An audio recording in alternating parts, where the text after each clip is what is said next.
بسم اللہ الرحمن الرحیم۔ مجھے سکون نہیں، مجھے آرام نہیں، مجھے نیند نہیں آتی اگر میرا بچہ بیمار ہو جائے، لیکن پڑوس کا بچہ روئے تو میری نیند خراب ہوتی ہے کہ بوڑھوں بھائی اپنے بچے کو چپ کراؤ، میری نیند خراب ہو رہی ہے۔ اپنے بچے کے لیے اتنی محنت کرتا ہوں صبح سے شام تک، ایک اچھا اسکول، اچھا لباس، اچھی غذا، اچھا کھانا، لیکن یہی جذبات میرے کسی اور کے لیے کیوں نہیں ہوتے جو اپنے بچے کے لیے؟ فرمایا اس کا سبب، اس کا ریزن ایک ہی چیز ہے اور وہ ہے محبت۔ صبح سے شام تک یہ محبت آپ سے محنت کرواتی، یہ اتنی انرجی جو میرے بدن میں آتی ہے، اس کا ریزن صرف ایک چیز ہے اور وہ ہے محبت۔ اب محبت اگر پتھر سے ہو جائے تو میں پتھر کے پیچھے، اگر محبت سونے سے ہو جائے میں سونے کے پیچھے، یہی محبت اگر کسی انسان کے ساتھ ہو جائے میں صبح سے شام تک اس کو پانے کے لیے محنت کرتا ہوں۔ یہی محبت اگر کسی ملک سے، کسی مذہب سے، کسی عقیدے سے ہو جائے، ہر انسان دعا کرتا ہے کہ پروردگارہ مجھے سکون عطا فرما۔ اصلاً کبھی سوچا ہے کہ یہ سکون کس بازار میں ملتا ہے؟ دنیا کی کون سی دکان ہے جو آپ کو کہے کہ مجھے $10,000 دو میں تجھے سکون دیتی ہوں؟ نہیں دے سکتی۔ دنیا کا وہ کون سا مال ہے کہ جہاں پہ آپ ملینز آف ڈالر خرچ کریں لیکن آپ کو وہاں سے سکون ملے؟ کسی نے سمجھا کہ سکون مال میں ہے، مال مل گیا لیکن سکون نہ ملا۔ کسی نے کہا کہ سکون آسٹریلیا کی نیشنلٹی میں ہے، جب مل گئی کہ اب بھی سکون نہیں آیا مولانا۔ کسی نے کہا شادی کروں گا تو سکون ملے گا، بیوی آ گئی کا سکون تو اب بھی نہیں ملا۔ کچھ نے کہا تو ہم اور زیادہ سکون تباہ ہو گیا ہے۔ کسی نے کہا مولانا دعا کریں کہ اولاد ملے، شاید مجھے سکون مل جائے۔ جس دن اولاد پیدا ہوئی تھوڑا سکون آیا، لیکن دن جیسے گزرتے گئے وہ سکون کی کیفیت جو پہلے تھی ویسی رہی۔ ہالی ووڈ کی ایک بہت بڑی ایکٹریس جس نے خودکشی کر لی، بلینز آف ڈالر کی مالک، دنیا میں سب سے زیادہ شہرت، انسٹاگرام پہ سب سے زیادہ لائکس اینڈ فالوورز، لوگ پریشان تھے کہ اس کے پاس دولت ہے، اس کے پاس گھر ہے، مطلب اس کے پاس جو تھا لوگ رش کھاتے تھے کہ میرے پاس بھی ہو۔ جس گاڑیوں پہ چڑھتی تھی، جن گھروں میں رہتی تھی، لوگ تمنا کرتے تھے کہ ایسا گھر مجھے مل جائے، ایسی گاڑی مجھے مل جائے، لیکن اس نے خودکشی کر لی اور خط لکھا کہ میرے اندر ایک عجیب سی بے چینی تھی، مال ملا، دولت ملی، حسن ملا، واہ ملی، شہرت ملی، لیکن یہ بے چینی گئی نہیں۔ تو میں نے سوچا شاید موت اختیار کر لوں، مرنے کے بعد شاید مجھے سکون مل جائے۔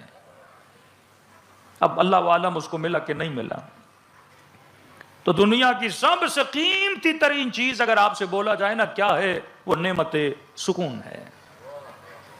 کہ خدا کہتا ہے ہم نے اپنے حبیب کے دل پہ کس چیز کو نازل کیا؟ سکون کو نازل کیا۔ کہ مولا حسین کا سر قلم کرنے والا کہتا ہے کہ میں نے حسین کے چہرے پہ کس چیز کو دیکھا؟ سکون کو دیکھا، اطمینان کو دیکھا۔ کہ یزید تخت پر بیٹھ کر بھی پریشان تھا اور سیدہ زینب کے ہاتھوں میں رسیاں تھیں پر سکون کے ساتھ کھڑی تھیں۔ یہ سکون کی دولت کہاں سے ملتی ہے؟ یہ سکون کی طاقت نہ کوئی ڈاکٹر، نہ کوئی پڑھا لکھا بندہ، نہ کسی ٹیبلٹ میں، نہ کسی چیز میں سکون نہیں ملتا۔ اصلاً یہ صبح سے شام تک پورا ہفتہ کام پہ جانے کے بعد آپ ان انگریزوں سے پوچھو گے کہ 2 دن پب میں جاتے ہو، کلبز میں جاتے ہو، کیا لینے؟ تو کہتے ہیں ہم پیس آف مائنڈ کے لیے جاتے ہیں، سکون کے لیے جاتے ہیں۔ شراب کیا کرتی ہے؟ نشہ کیا کرتا ہے؟ آپ کو کوئی اعلیٰ قسم کا ڈپریشن ہے، پریشانی ہے، جب بندہ شراب پیتا ہے تو اس پریشانی کو بھول جاتا ہے، غافل ہو جاتا ہے۔ لیکن یہ پریشانی شراب پینے کے بعد کتنی دیر تک نہیں ہوتی؟ جب تک بندہ ٹن رہتا ہے، جب تک نشے میں ہے تو پریشانی ہے ہی نہیں۔ لیکن یہ پریشانی کا جانا کیسا ہوا؟ جیسے نشہ ٹوٹا پریشانی وہیں کے وہیں کھڑی ہے۔ کہ آپ کے سر میں درد ہے، آپ نے گولی کھائی، اس سر درد کی گولی نے آپ کو سن کر دیا، بے حس کر دیا، لیکن جیسے نشہ ٹوٹا درد پھر وہیں کا وہیں واپس آ گیا۔ اللہ کہتا ہے قرآن میں شفا ہے۔ شفا کا مطلب دردوں کو مٹانے والی کتاب ہے۔ شفا کا مطلب بیماری کو ختم کرنے والی کتاب ہے۔ دنیا کے ڈاکٹرز آپ کو گولیاں دیتے ہیں درد بھلانے کے لیے، درد مٹانے کے لیے نہیں۔ اسلام کہتا ہے میرا کانسیپٹ ہے درد مٹانے کا، نہ کہ درد بھلانے کا۔ بھلانا غفلت کو کہتے ہیں۔ کہ آپ کے گھر میں بیوی ہے لیکن آپ غافل ہو کہ میری بیوی نہیں ہے، آپ کی اولاد ہے پر آپ غافل ہو جاؤ کہ میری اولاد نہیں ہے، خدا ہے پر بندہ غافل ہو جائے کہ خدا نہیں ہے۔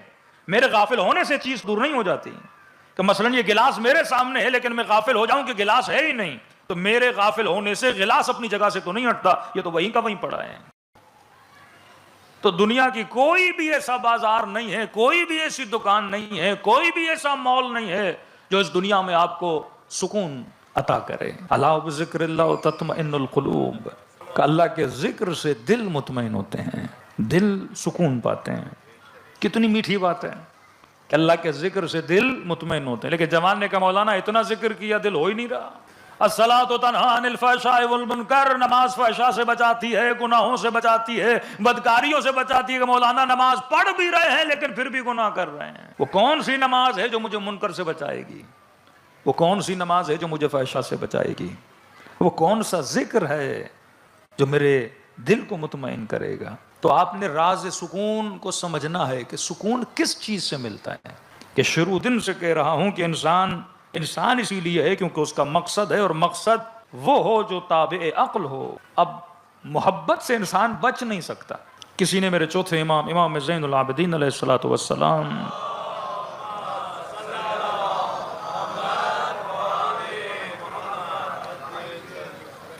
نیچرلی یہ ہوتا ہے کہ اگر آپ کے ساتھ کوئی خوبی کرے آپ کو اس سے محبت ہوتی ہے۔ الناس عبید الاحسان، اگر کوئی آپ پر احسان کرے آپ اس کے غلام بن جاتے ہو۔ کسی نے کہا کہ مولا ایک بات سمجھ میں نہیں آئی، شاید مثال دی تھی میں نے، کہ جب یہ بچہ شکم مادر میں آتا ہے، ماں کے پیٹ میں آتا ہے، کہ 9 مہینہ یہ بچہ ماں کو تکلیف دیتا ہے۔ خواتین کی طبیعت خراب ہو جاتی ہے، کچھ کو الٹیاں ہو جاتی ہیں، ظاہر ایک وزن ہے، ایک بھاری پن ہے پیٹ میں، 9 مہینہ یہ ماں تکلیف اٹھاتی ہے۔ مطلب بچہ آتے ہی کچھ دیتا نہیں ہے، جو چیز دیتا ہے وہ تکلیف دیتا ہے۔ اب یہ نہیں کہ پیدا ہونے کے بعد تکلیف ختم ہو، نہیں، نارمل ڈلیوری ہو تو حد اعلیٰ قسم کی تکلیف۔ کہ روایت میں ہے کہ جو خاتون بچہ پیدا کرتی ہے اس کی مثال ایسے، خدا اس کے گناہوں کو ایسے مٹاتا ہے جیسے یہ ابھی ابھی خود شکم مادر سے پیدا ہوئی ہے۔ اس تکلیف کے نتیجے میں خدا اس ماں کو اتنی جزا دیتا ہے۔ لیکن بچہ شکم میں تھا تو تکلیف، پیدا ہوا تو تکلیف۔ اور یہ نہیں کہ پیدا ہونے کے بعد تکلیف کو ختم کر دے، نہیں، پیدا ہونے کے بعد ماں کے دودھ کو پیتا ہے اور زیادہ تکلیف۔ اور جب تک یہ بڑا ہو ماں اس کی گندگی اٹھاتی ہے، پوری رات اس کے لیے جاگتی ہے، کبھی روتا ہے کبھی کیا۔ کہا جب تک یہ جوان نہیں ہوتا، سوجھ بوجھ کا حامل نہیں ہوتا، تب تک ماں کو تکلیف دیتا رہتا ہے۔ تو مولا سے پوچھا کہ مولا یہ کون سی چیز ہے جس نے ماں اور بچے کے بندھن کو، کنیکشن کو اتنا مضبوط کیا ہوا ہے کہ یہ تکلیف دیے جا رہا ہے لیکن ماں سینے سے لگائے جا رہی ہے، یہ جگائے جا رہا ہے ماں جاگے جا رہی ہے۔ یہ نہیں کہ بولے کہ میں نے کیا بگاڑا، یہ بچہ اتنا مجھے تنگ کیوں کر رہا ہے، اس بچے کو چھوڑ دے۔ مولا اس بچے نے کچھ ایسا نہیں کیا کہ ماں اس سے محبت کرے، نہ کوئی اس نے آتے ہوئے کوئی احسان کیا ہے کہ ماں اس کے احسان کا بدلہ چکائے، بلکہ ماں کے احسان ہے، اسی کے خون سے بنا۔ کہ مولا یہ کون سی چیز ہے جس نے ماں اور بچے کو آپس میں جوڑے رکھا ہے؟ مولا فرماتے ہیں یہ کمال نہ ماں کا ہے، یہ کمال نہ بچے کا ہے، چیز کا کمال ہے کہ یہ کمال اس محبت کا ہے جو خدا نے ماں کے دل میں رکھی ہوئی ہے۔ اور اسی محبت کی وجہ سے جب ماں پہلی مرتبہ بچے کو دیکھتی ہے تو ماں تکلیفوں کو بھول جاتی ہے، اسے کیا ملتا ہے؟ سکون ملتا ہے۔ امام سے پوچھا کیوں حضرت سلیمان 3 دن تک اپنے محل سے نہیں نکلے؟ کہ سلیمان اس لیے رو رہے تھے کہ جب میں بولتا ہوں کہ خدا میں تیرا بندہ ہوں تو کیا واقعاً میں تیرا بندہ ہوں یا بندگی کا دعویٰ کر رہا؟ یہ بولنا کہ انا شیعۃ علی ابن ابی طالب، میں علی کا شیعہ ہوں، کیا واقعاً میں ہوں یا میں صرف چھوڑ رہا ہوں کہ مولا میں آپ کا شیعہ ہوں؟ کہ جب میں زیارت عاشورہ پڑھتا ہوں بے ابی انت و امی، مولا میرے ماں باپ آپ پہ فدا ہو جائے، کیا واقعاً میں فدا کر پاؤں گا یا صرف میں دعویٰ کر رہا ہوں؟ میرے بچے آپ پہ قربان، بے نفسی انت، کیا میں دعویٰ کر رہا ہوں یا واقعاً میں اپنے مولا پہ یہ چیزیں قربان کروں گا؟ فرمایا اسی مدعی ہونے پہ سوچ کے کہ واقعاً ہم خدا سے جو عشق کے دعوے کرتے ہیں واقعاً وہ سچے ہیں یا ہم جھوٹ بول رہے ہیں۔ اس نجف کے جوان نے صحیح راستہ انتخاب کیا۔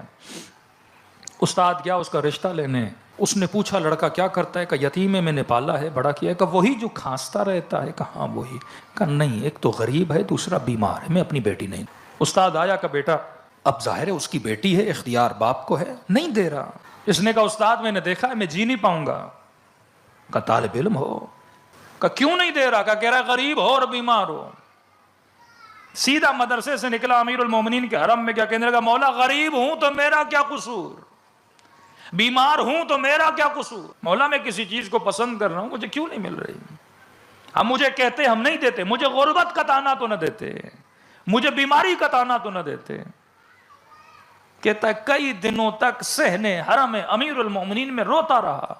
اتنے میں ایک شخص میرے سامنے سے گزرا کہ جوان کیوں رو رہے ہو؟ میں نے کہا کوئی حاجت ہے. کہ جن کو حاجت ہوتی ہے وہ اپنے وقت کے امام کو بلاتے ہیں. کہ کیسے بلاؤں؟ کہ جا مسجد سہلا یا مسجد کوفہ، 40 شب بدھ امام زمانہ سے التجا کر. کہتا ہے غریب طالب علم تھا، میں نے 40 شب بدھ روزہ رکھتا تھا اور مسجد میں جاتا تھا، نماز امام زمانہ پڑھتا تھا اور امام کو بلاتا تھا. کہتا ہے جب آخری شب بدھ آئی، بے انتہا سردی کا موسم، غربت اتنی تھی، تھوڑی سی چائے روٹی کے 2 ٹکڑے لے کے مسجد گیا. اب کہتا ہے جب کھانستا تھا تو کھانسی اتنی شدید تھی میرے منہ سے خون آتا تھا. مسجد میں بیٹھوں کھانسوں تو خون آئے، مسجد نجس ہو جائے. جب بھی کھانسی آتی اس سردی میں مسجد سے باہر جاتا، قلی کرتا، پھر آتا مسجد میں. افطاری کا وقت قریب تھا. عربوں میں رسم ہے کہ جب کوئی عرب سفرے پہ بیٹھتا ہے تو اگر کوئی مہمان آ جائے تو عیب مانا جاتا ہے، آپ مہمان کو دعوت نہ دیں سفرے پہ بٹھانے کے لیے. کہتا ہے روٹی کا ٹکڑا تھا، چائے کا 1 ہی کپ تھا، بھوک شدید لگی ہے، آخری شب بدھ ہے، اس امید سے بیٹھا ہوں کہ امام کی زیارت نصیب ہوگی. کہتے اتنے میں دیکھا ایک سید بزرگوار مسجد سے داخل ہوئے. میں نے کہا برا لگتا ہے، سید ہیں، بزرگوار ہیں، عالم ہیں اور دعوت نہ دوں. میں نے کوئی بات نہیں، اللہ مالک ہے، آج کھانا ایسے دیتا ہوں، میں پانی سے افطار کر لوں گا.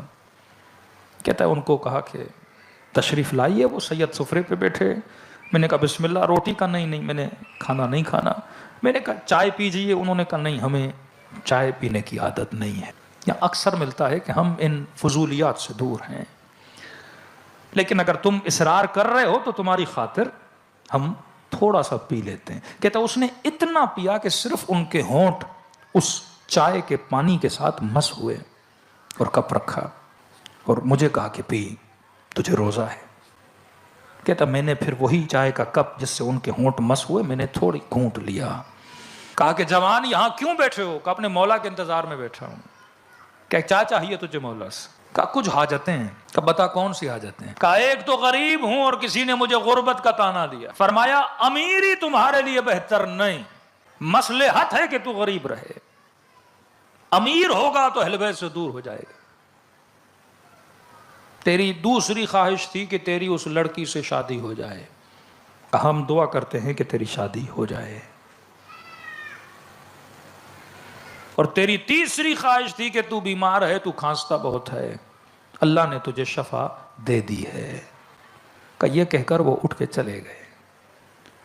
چند دنوں کے بعد متوجہ ہوا کہ ان کو میری 2 اور خواہشوں کا پتہ کیسے چلا. وہیں متوجہ ہوا کہیں یہ میرا امام زمانہ تو نہیں تھا. کہتے اب جب نظروں سے اوجھل ہوئے اور وہ چہرہ جسے میں نے دیکھا تھا، اتنی مجھے محبت ہو گئی اس چہرے سے کہ وہ جو چہرہ دیکھا تھا اب وہ میں بھول گیا. اب کہنے لگا کہ پروردگارہ تینوں خواہشیں نہیں چاہیے، بس دوبارہ یہ چہرہ مجھے دکھا دے. شدید تھا نا وہ حسن میں، محبت میں. اب کہتا ہے دل اس کی طرف راغب ہو گیا. میں نے کہا کچھ بھی نہیں چاہیے. کہتا ہے سیدھا حرم امیر المومنین میں گیا. اتنا رویا کہ مولا آئے بھی میں نے پہچانا نہیں، میرے ساتھ بیٹھے میں نے پہچانا نہیں. پتا ہوتا ہاتھوں کا بوسہ لیتا، چہرے کا بوسہ لیتا. کہتا مولا اپنے ساتھ مجھے لے جائیے. کس دنیا کو لے کر بیٹھا تھا اور امام تھے، امام سے امام کو نہیں مانگا. کہتا ہے حرم امیر المومنین سے روتا ہوا واپس آ رہا تھا. میں نے اتنے میں محسوس کیا کہ جوان تیری کھانسی کو کیا ہوا؟ کہتا محسوس کیا کہ مجھے تو کب کی شفا مل گئی. شفا اسی چائے میں تھی جس سے امام نے اپنے ہونٹوں کو مس کیا تھا. کہتا اپنے حجرے میں گیا، زار و قطار رونے لگا. اللہ دوبارہ زیارت کرا، اللہ دوبارہ زیارت کرا. اتنے میں حجرے کے دروازے پہ دستک ہوئی. دروازہ کھولا، ایک بوڑھا شخص میرا نام لیا. کہ فلاں. کہاں فلاں؟ کہا کہ تم کھانس نہیں رہے. کہا کہ اس امام نے شفا دی ہے جو مریضوں کو شفا دیتا ہے. کہ آپ ہیں کون؟ کہ میں اسی بچی کا باپ ہوں جس کا رشتہ تم نے بھیجا تھا. کل اپنے استاد کے ساتھ آنا، میری بیٹی کا رشتہ لے کر جانا. میں نے کہا کیا ہوا؟ پہلے جواب دیا، اب خود آئے ہو رشتہ دینے کے لیے. اور رو کے کہنے لگا جوان آج کے بعد میری شکایت امام زمانہ کے ساتھ نہ کرنا.